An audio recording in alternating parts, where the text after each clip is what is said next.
నమస్కారం గురుగారు. నమస్కారం అమ్మా. గురుగారు, ఆడవారి విషయానికొస్తే వాళ్ళ నెలసరి సమయంలో రకరకాల జాగ్రత్తలు తీసుకోవాలని చెప్పి, ముఖ్యంగా పూజల విషయానికొస్తే వాళ్ళు కంప్లీట్‌గా దూరం ఉండాలని చెప్పి, వాళ్ళు ఆ 4 రోజులు, 5 రోజుల వ్యవధి ఏదైతే ఉందో, ఆ సమయంలో మనం ఇంట్లో మిగతా వాళ్ళు కూడా పూజలే చేయకూడదు అని చెప్పి రకరకాలుగా వింటున్నాం. నిజంగా ఇదంతా నిజమేనా? అసలు మహిళలు నెలసరి సమయంలో పూజల విషయంలో, పూజ గది విషయంలో ఎలాంటి జాగ్రత్తలు తీసుకోవాలి? ఎలాంటి నియమాలు పాటించాలి? ముఖ్యంగా పూజ గది ముందు నుంచి వంటగదిలోకి వెళ్ళడము అలాంటి దారులు ఏమైనా ఉంటే అసలు ఆ గది ముందు నుంచి కూడా తిరగకూడదు, కొంత దూరం అనేది మెయింటైన్ చేయాలని అంటుంటారు. నిజంగా అలా గదికి దూరం అనేది ఎంత ఏదైనా దూరం పరిమితి అని ఉందా? ఏమైనా చెప్పారా మీకు? లేదా లేదు గురుగారు, 4 feet 5 inches అని అలా అలా ఏం లేదు చెప్పలేదు. కదా. అలాంటిది ఏమన్నా ఉంటే ఇప్పుడు మీరే చెప్పాలి. ఏం లేదమ్మా. ఆ, ఇది నేను చెప్పినా ఇంకోళ్ళు చెప్పినా ఎవరు చెప్పినా కూడా ఒక నమ్మకం మీద ఆధారపడింది కానీ శాస్త్ర ప్రకారం ఇది ఇంతే అని చెప్పడానికి ఆ, లేదు. ఉమ్, ఇది ఇంతే అని చెప్పేస్తే అది సత్యం కాదు. ఆ, దానికి లాజికల్గా ఒక రీజనింగ్ ఉండాలి.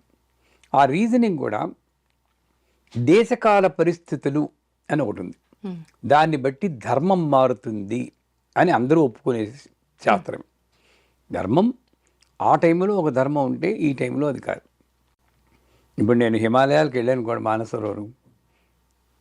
అప్పుడు నేను చన్నీళ్ళలో స్నానం చేస్తానంటే డెఫినెట్గా మోక్షం వచ్చేస్తుంది నాకు. అప్పుడు నేను వేసుకోవాల్సిన డ్రెస్ కూడా వేరే ఉంటుంది. వేరే ఉంటుంది. ఏ, ఎక్కడో యుగ పొంగోలు చిన్నగా గావంచ కట్టుకుని ఉండొచ్చు. సాధారణంగా అవును.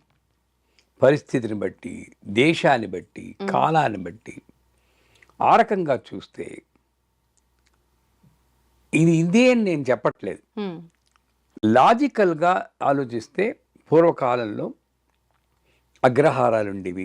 ఆ, ఒక ఇంట్లో చాలామంది కంబైన్డ్ ఫ్యామిలీస్ ఉండేవి. అవును. ఉమ్మడి ఇప్పుడంటే ఒంటి పిల్ల రాకాసులు వచ్చాం, ఒకడపడ ఒకడు కిట్టదు.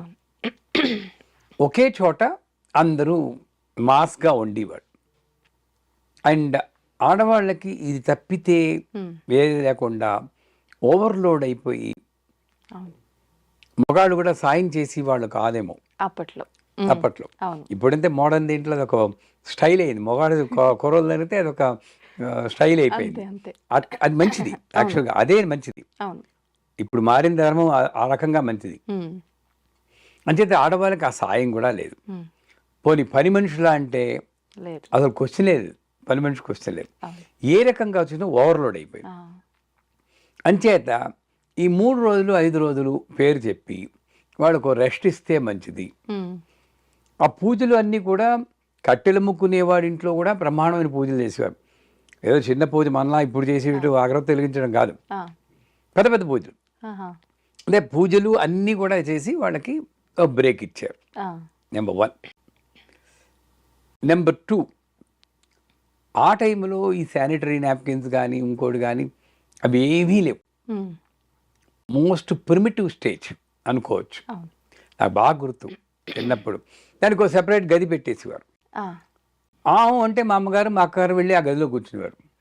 నీకు ఎందుకు కూర్చుంటున్నారో నాకు అర్థమయ్యేది కాదు. చెప్పేవారు కాదు ఆ రోజుల్లో. అవును. అవును. చాలా సీక్రెట్ గా మెయింటైన్ చేసేవాళ్ళు అప్పట్లో. అమ్మ ఎందుకు అక్క ఎందుకు వెళ్ళిపోయింది, మా లాస్ట్ మంత్ కూడా వెళ్ళింది, ఈ మంత్ కూడా వెళ్తుందంటే దేవుడు చెప్తాడు వెళ్ళమని ఉమ్, అని చెప్పేసేవారు. ఆహా, నమ్మేవాళ్ళం. ఆ, నాకెందుకు చెప్పడు నేనే వెళ్ళాలి గోల పెట్టేవాడు నేను.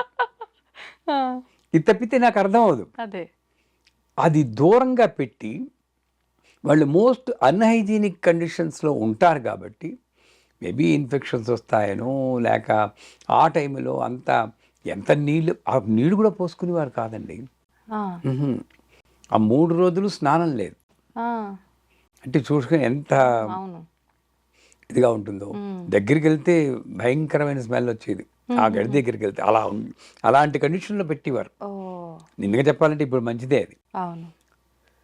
సో అలాంటి టైంలో మరి ఇబ్బంది, వాళ్ళకి ఇబ్బందే, చూసి వాళ్ళకి ఇబ్బంది అని చెప్పి ఏదో దూరంగా అది సాగింది కూడా మాకు. ఉమ్, ఉమ్, అదో దూరంగా ఉండడం, ఉమ్, మా నాన్నగారికి వండడం, మేము మా అక్కయ్యలు వండడం అని ఏదో మిగతా వాళ్ళు తప్పలే. ఉండేవాళ్ళు అయింది. ఆ కాలంలో అది సాగింది. ఉమ్, ఉమ్, ఇప్పుడు ఈ కాలంలో నేను ఒక రూములో ఉంటున్నాను, ఆ, లేదా మహా ఉంటే 2 రూములు. అంతే. డబ్బును వాళ్ళు పెద్ద పెద్ద బంగళాలు అది వేరే. అవును. వాళ్ళు ఏం చేస్తారు? దూరంగా ఉండు అంటే ఇంక అక్కడ నుండి అక్కడెక్కడో కూర్చుంటుంది, ముట్టుకుని దాన్ని బట్టలు ఇప్పేయడం, వాళ్ళని కొట్టడం, తడిపేయడం, ఇవన్నీ చేయడం కుదరదు నాకు. కుదరదు. అందుచేత నా మా మా గురువు గారు చెప్పింది ఏంటంటే, స్నానం చేసి శుభ్రంగా శుభ్రంగా ఉంటే ఇంట్లో పనులు చేసుకోవచ్చు. అంటే ఫస్ట్ స్టెప్. ఎందుకంటే ఇప్పుడు నన్ను అనుకోండి, నాకు వంట రాదు, మా ఇంట్లో ఎవరు లేరు అనుకోండి, ఆవిడ కూర్చుందంటే మేమేం చేయడం, హోటల్లో ఏం తెచ్చుకోవాలా? కష్టమే కదా. సో దానికి బదులు తలారా స్నానం చేసి శుభ్రంగా ఉంటే, ఇప్పుడున్న పరిస్థితుల్లో అన్నిటి వల్ల కొంచెం హైజీనిక్ మెయింటైన్ చేయగలరు ఆడవాళ్ళు. ఉంటే ఇంటి పనులు చేసుకోవచ్చు అన్నది మనం ఒప్పుకోవాల్సిన విషయం. అలా దూరంగా కూర్చోవాల్సిన అవసరం ఎంత మాత్రమూ లేదు. ఇప్పుడు ఆ కండిషనే కాదు. ఇప్పుడు అమెరికాలో ఉన్నాం, ఎవరు చేస్తారు మనకి? పని మనిషి కూడా లేదు అక్కడ, అన్నీ మనమే చేసుకోవాలి. కూర్చోమంటే ఏం చేస్తారు అని చేత అది కాదు. పోతే ఎంత దూరం ఉండాలి అంటే, ఈ మైల ఇవన్నీ అంటూ అపవిత్ర పవిత్రో వా సర్వావస్థాగతో వా యస్మరే పుండరీకాక్షం స బాకి అభ్యంతర శుచి అంటారు. శ్లోకం మీకు తెలిసే ఉంటుంది, నీళ్ళు తొలుగుంటూ చెప్తారు. అంటే ఏంటి? పుండరీకాక్ష అనుకుంటేనే నువ్వు తృప్తి పడతావు. అంటే భగవంతుని నామం చెప్పుకుంటేనే నువ్వు తృప్తి పెడతావు. అలాంటి భగవంతుని అపవిత్రపరిచే ఇది ఏదైనా ఉంటుందా?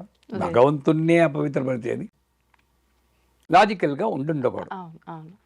ఆవిడ అలా వెళ్తేనే ఇది మైలు పడిపోతే ఇంకేమవుతుంది? అది కాదు, నా మైండ్లో అవుతుంది. ఆవిడ వెళ్ళింది కనుక ఈవిడ మైలు పడిపోయేది అనుకుంటున్నాను, కానీ నిజానికి అక్కడ శాస్త్ర ప్రమాణంగా లేదు. ఒక చిన్న ఎగ్జాంపుల్ చెప్తాను. గరిబిడి దగ్గర ఒక ఉపాసకులు ఉన్నారు, వేమకోటి కృష్ణయాది గారు. నిప్పులు కొడుకుంటారంటారు. అంటే నిప్పులు కొడుకోవడం అంటే అంత నియమం, చాలా మడి ఆచారం.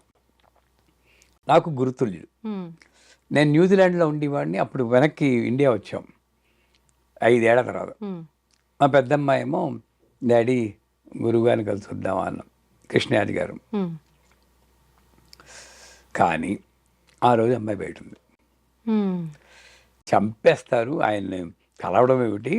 ఆయన ఆశ్రమంలోనే ఎవరిని ఉండక పని పంపించేస్తారు. ఏం బుద్ధి ఉందనా?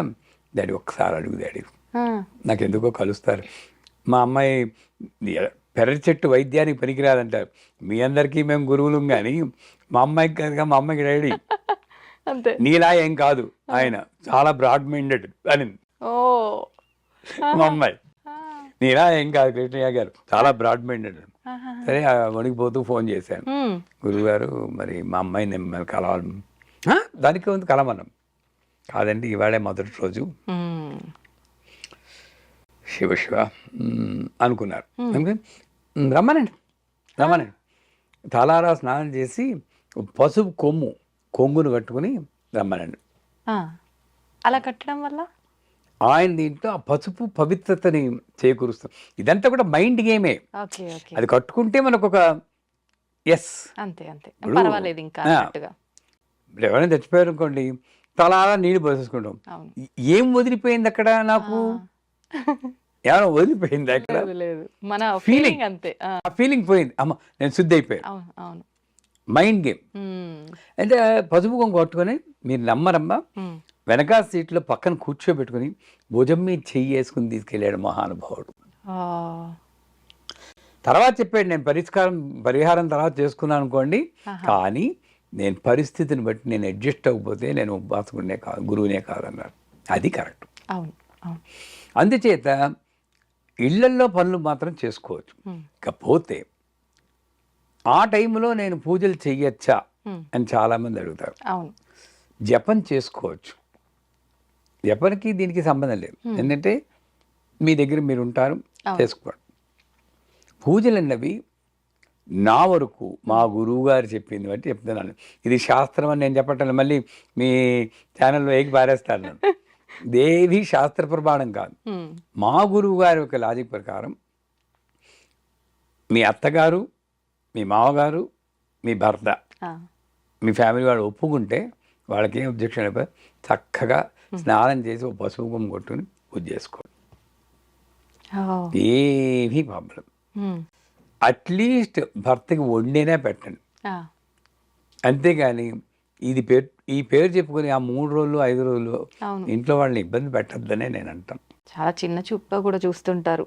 ఇప్పుడు ఏదైనా పూజా సమయంలో ఎవరింటికన్నా వెళ్ళాల్సి వచ్చింది అనుకోండి, అనుకోకుండా రావాల్సిన టైం కాకపోయినా ముందుగా రావటము, అలాంటి సందర్భాలు ఏదైనా జరిగితే అంత మాత్రం తెలీదా అమ్మా, అలా ఎలా వస్తది, అంత అపవిత్రం చేసింది మా ఇంట్లో వచ్చి పూజ దగ్గర, ఇలాంటివి కూడా ఎదుర్కొనే వాళ్ళు సందర్భాలు ఏం ఉంటాయి చేస్తారండి, గురువుగారు. అవును, దాని గురించి మాత్రలు వేసుకోవడం, అవును, శరీరంలో హార్మోన్లు ఇంబ్యాలెన్స్ రావడం అవును, ఎన్ని జరుగుతున్నాయి. నిజంగానే.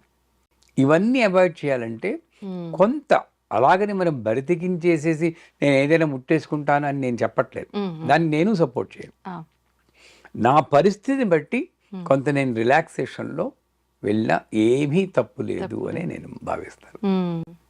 మన సౌకర్యం, కుటుంబంలో వాళ్ళ అనుమతి అన్నీ ఉంది అని అంటే పర్వాలేదు, మనకు తోచినట్టుగా చేసుకోవచ్చు. 100%. 100%.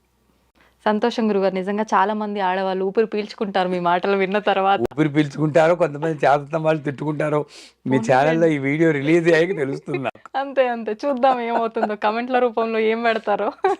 ధన్యవాదాలు గురుగారు.